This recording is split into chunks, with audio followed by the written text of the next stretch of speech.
अस्सलाम वालेकुम सबको प्यार भरा सलाम। आप देख रहे हैं यूरोप वीज़ा न्यूज़ और मैं हूँ शाहिद सदीकी।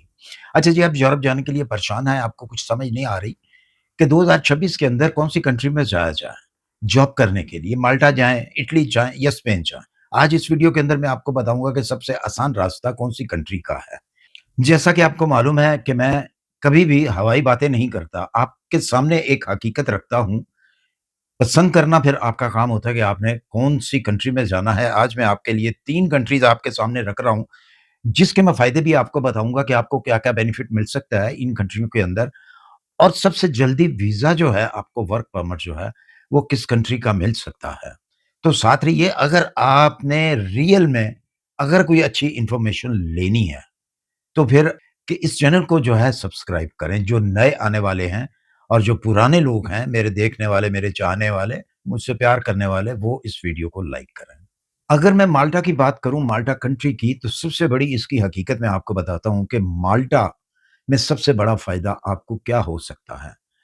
माल्टा के अंदर आपको लैंग्वेज बैरियर नहीं मिलता। जैसा कि दूसरी बकाया शेंगन कंट्रियों के अंदर, यूरोपियन कंट्रियों के अंदर आपको लैंग्वेज बैरियर की प्रॉब्लम्स आती है, ये माल्टा में आपको जो है ये प्रॉब्लम नहीं आती क्योंकि यहाँ पे ज़्यादातर इंग्लिश ही बोली जाती है और आप बड़ी आसानी से जो है यहाँ पे अपने आप को सेटल कर सकते हैं। अपनी जॉब जो है उसके लिए आपको वो परेशानी नहीं होगी जो दूसरी कंट्रियों के अंदर आपको जॉब लेने में या जॉब करने में प्रॉब्लम होती है। और दूसरा इसका ये फ़ायदा है कि मैं इस वीडियो में आपको इसकी गवर्नमेंट की, माल्टा गवर्नमेंट की एक वेबसाइट बताता हूँ, यहाँ पे लिख कर भी बता देता हूँ और डिस्क्रिप्शन में भी कहीं पे आपको मैं बता देता हूँ कि जो इसकी गवर्नमेंट की वेबसाइट है, वहाँ पे अगर आप अप्लाई करेंगे, घर बैठ के, किसी एजेंट का सहारा नहीं लेना। अगर आपने एजेंट का सहारा लेना है, तो फिर समझेंगे कि आपके पैसे भी ज़ाया होंगे और आपका वक़्त जो है वो भी ज़ाया होगा। Very simple, very easy way है कि आप जो है बज़ाते खुद माल्टा अपनी जॉब के लिए अप्लाई करें। बेशुमार किस्म की जॉब जो है माल्टा के अंदर आपको मिल जाती हैं। इवन ड्राइविंग से लेके जो बहुत सारे लोग मुझे बार-बार कमेंट करते हैं जी कि मेरे पास एक ड्राइविंग लाइसेंस है, यानी कि नॉर्मल गाड़ी का, हेवी ड्यूटी का नहीं बोलते, वो कहते हैं जी नॉर्मल लाइसेंस है छोटी गाड़ी का। तो छोटी गाड़ी का लाइसेंस अगर आपके पास है, तो भी आपको जॉब मिल सकती है क्योंकि ये टूरिस्ट प्लेस है और टूरिस्ट प्लेस में बहुत सारी ऐसी कंपनीज़ हैं जिनको ड्राइवर की ज़रूरत होती है, जो टूरिस्ट को इधर से उधर लेके जाती है। तो माल्टा की गवर्नमेंट की जो वेबसाइट है, उसका नाम है, मैं आपको अभी बताता हूँ। वेबसाइट का नाम है अडेंटी माल्टा। यहाँ पे आप अप्लाई करें। एक चीज़ आपने याद रखनी है, माल्टा कंट्री के बारे में बहुत ज़्यादा स्कैम चल रहे हैं, बल्कि हर कंट्री का ही ज़्यादा स्कैम चल रहे हैं और माल्टा का भी इसी तरह स्कैम चल रहा है कि आपको फेक जो है, जॉब ऑफर दी जाती है और लाखों रुपया जो है आपसे ले लिया जाता है। इससे आपने बचना है। नंबर 2 पे आता है जी कंट्री जो है इटली। इटली बहुत अच्छा कंट्री है लेकिन गवर्नमेंट जो है इटली की ये हर साल कोटा निकालती है। सीज़नल वीज़े का, नॉन सीज़नल वीज़े का भी कोटा निकालती है, ये हर साल निकालती है। लेकिन इसमें एक प्रॉब्लम आती है। इसमें एक प्रॉब्लम आती है कि अगर तो आपका एम्प्लॉयर जो है वो सही टाइम के ऊपर क्लिक कर देता है, तो आपका वीज़ा निकल आता है। ठीक है? अगर वो सही टाइम पे क्लिक नहीं करता, तो आपका वीज़ा नहीं निकलता।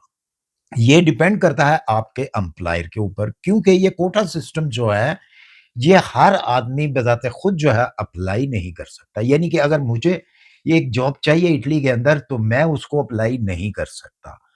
मैं पहले एम्प्लॉय ढूँढूँगा अपना और एम्प्लॉयर जो है अगर मेरी सीवी उसको पसंद आ जाती है, मुझे जॉब देने के लिए राज़ी हो जाता है, तो वो फिर मेरी जगह पे गवर्नमेंट को अप्लाई करेगा, उस कोटा सिस्टम से। लेकिन इसमें बहुत ज़्यादा स्कैम होता है। बहुत सारे लोग जो वहाँ पे रहते हैं और बहुत सारे अजीब कह लें कि डिफरेंस किस्म के जो वर्क करते हैं, वर्क नहीं भी करते, असाइलम के ऊपर भी रहते हैं अगर, तो क्योंकि वो इटली में है, तो वो आपको कहते हैं जी कि मैं आपका वीज़ा जो है अप्लाई कर देता हूँ। तो वो भी आपसे स्कैम कर जाते हैं। इनसे भी आपने बचना है। मैं हमेशा आपको एक हकीकत बताता हूँ, आगे आपकी मर्ज़ी होती है, आप उसको मानें या ना मानें और बहुत सारे लोगों के साथ ये हुआ भी होगा कि बहुत सारे ऐसे लोग हैं, जो इटली के अंदर मौजूद हैं और वो आपको कह देते हैं जी मैं आपके लिए जो है सीज़नल वीज़ा जो है वो अप्लाई कर देता हूँ या नॉन सीज़नल वीज़ा किसी फैक्ट्री के अंदर, किसी और जगह के अंदर जो है, किसी रेस्टोरेंट के अंदर जो है, मैं आपका वीज़ा अप्लाई कर सकता हूँ। तो आपसे वो एडवांस लेता है। क्योंकि वो आपको बताता है, डिफरेंस किस्म की स्टोरियाँ आपको बताएगा, तो आप उसको पैसा देंगे। जब आप पैसा देंगे तो बात वहीं पे ख़त्म हो जाती है।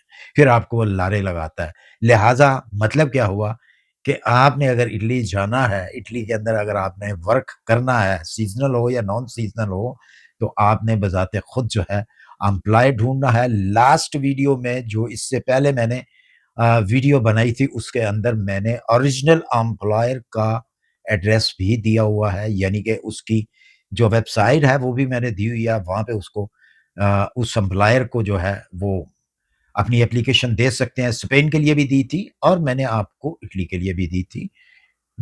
कल वाली वीडियो में यानी कि सॉरी कल वाली कह रहा हूँ, इससे पहले वाली वीडियो पे जब भी वो आई थी 2 दिन पहले या 3 दिन पहले, उस वीडियो के अंदर मैंने बताया भी हुआ है। अब हम बात करते हैं जी स्पेन की। स्पेन में अमूमन और ज़्यादातर जो सीज़नल वीज़ा है वो एग्रीकल्चर में और रेस्टोरेंट में आता है और इसमें बेरियल लैंग्वेज का जो है वो भी आता है। अगर तो आप एग्रीकल्चर का वीज़ा लेते हैं, तो उसमें इतना ज़्यादा कोई मसला नहीं होता। हाँ, अगर आप रेस्टोरेंट का जो है वो वीज़ा लेते हैं, तो उसमें ज़बान आना जो है वो ज़रूरी है। ये भी एक हकीकत है क्योंकि आप अगर वेटरिंग का काम करते हैं या आप कुक हैं, शेफ़ हैं, तो अगर आपको लैंग्वेज ही नहीं आती, तो आप उसकी बात क्या समझेंगे कि आपने क्या बना के खिलाना है या क्या डिमांड है या क्या ऑर्डर है। इसलिए लैंग्वेज का आना जो है बहुत ज़्यादा ज़रूरी है। और दूसरे नंबर पे स्पेन के डॉक्यूमेंट्स जो होते हैं आपके पास, उनको को आपने अटेस्टेशन करवानी होती है और उसमें काफ़ी वक़्त लगता है। हाँ, इसके मुकाबले में अगर तो आप डायरेक्टली किसी एम्प्लॉयर से वीज़ा ले लेते हैं, तो उसमें इतना वक़्त नहीं लगेगा। अगर आप इस तरह किसी से लेते हैं, तो वो आपसे डिमांड जब करते हैं आपके पेपरों की, तो उसको आपने अटेस्ट करना होता है, करवाना होता है। कुछ स्पेन के अंदर होते हैं, कुछ आपकी कंट्री में होते हैं, तो उसके ऊपर टाइम जो है वो ज़्यादा लगता है, जिसकी वजह से फिर आपका या तो बहुत ज़्यादा लेट हो जाता है काम या फिर वो वीज़ा आपको मिलता ही नहीं है। याद रहे कि ये मैं जो भी बात कर रहा हूँ, ये वर्क वीज़े की, सीज़नल वीज़े की बात कर रहा हूँ। मैं विज़िट वीज़े की या स्टडी वीज़े की बात नहीं कर रहा क्योंकि बहुत सारे लोग जो हैं, वो बाज़ औक़ात वीडियो को ऑन तो करते हैं, लेकिन अल्फ़ाज़ जो हैं वो सही से नहीं सुनते और वो ऐसा सवाल करते हैं जो कि रिलेटेड होता ही नहीं है वर्क वीज़ा। और अगर आप स्पेन का सीज़नल वर्क वीज़ा अप्लाई करना चाहते हैं, तो वो भी मैंने उसी लास्ट वाली वीडियो में मैंने उनका भी ऑफ़िशियल जो है वेबसाइट्स जो है वो दी हुई है एम्प्लॉयर की। एंड स्क्रीन जब ये वीडियो ख़त्म होने लगेगी तो मैं ऊपर इधर और इस साइड पे जो है मैं दोनों के जो है शॉट लगा दूँगा। आप उसको बस क्लिक करेंगे तो उस वीडियो पे चले जाएँगे। आपकी सहूलत के लिए दोनों मैं लगा दूँगा स्पेन और इटली।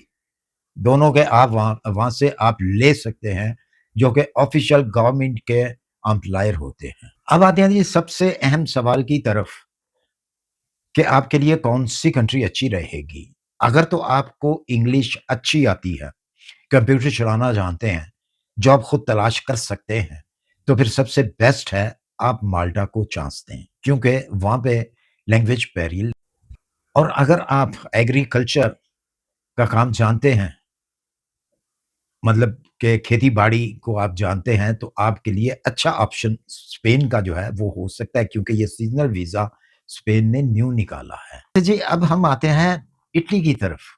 इटली को चूज़ आप तब करें कि अगर आपके पास जेन्युइन एम्प्लॉयर है और वो सीरियस है और ख़ास तौर पे क्लिक डे वाले दिन वो आपकी एप्लीकेशन जो है सबमिट कर सके।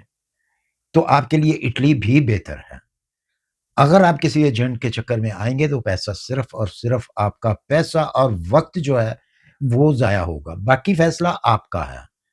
आप कमेंट करके बताएँ कि आपको इन तीनों कंट्रियों में से कौन-सी कंट्री आसान लगी है? अगर मेरी वीडियो की समझ नहीं आई तो आप दोबारा से सुन सकते हैं। मैंने शॉर्ट लफ्ज़ों में आपको तीनों कंट्रियों के बारे में बताया है कि आपके लिए कौन-सी कंट्री अच्छी रहेगी और तीनों की ओरिजिनल हकीकत जो है, वो मैंने आपके सामने रखी है। कोई हवा में बातें नहीं की, ना ही मेरी आदत है हवा में बातें करने की। इसके साथ लास्ट में एक बार और, अगर आपको अप्लाई करना नहीं आता, तो फिर आप कमेंट करके मुझे बताएँ कि मैं नेक्स्ट वीडियो जो है, कौन-सी कंट्री के ऊपर आपको अप्लाई करना सिखाऊँ, स्क्रीन के ऊपर बिठाकर सामने इस बड़ी ये पीछे जो मेरी स्क्रीन है, इसके ऊपर आपको दिखाऊँगा कि इस तरीके से आपने अप्लाई करना है। लेकिन ये मैं करूँगा एक ही शर्त पर, अगर आपके कमेंट आए। जिसके ज़्यादा कमेंट आएँगे तो मैं इस स्क्रीन के ऊपर आपको अप्लाई करना सिखाऊँगा और आप देखेंगे। उसमें और कोई बात नहीं होगी, सिर्फ़ अप्लाई करना जो है वो आपको बताऊँगा। इसी के साथ मुझे दीजिए इजाज़त। अपनी दुआओं में याद रखिए, मिलते हैं इंशाल्लाह फिर किसी अच्छी-सी इन्फॉर्मेशन के साथ। अल्लाह हाफ़िज़।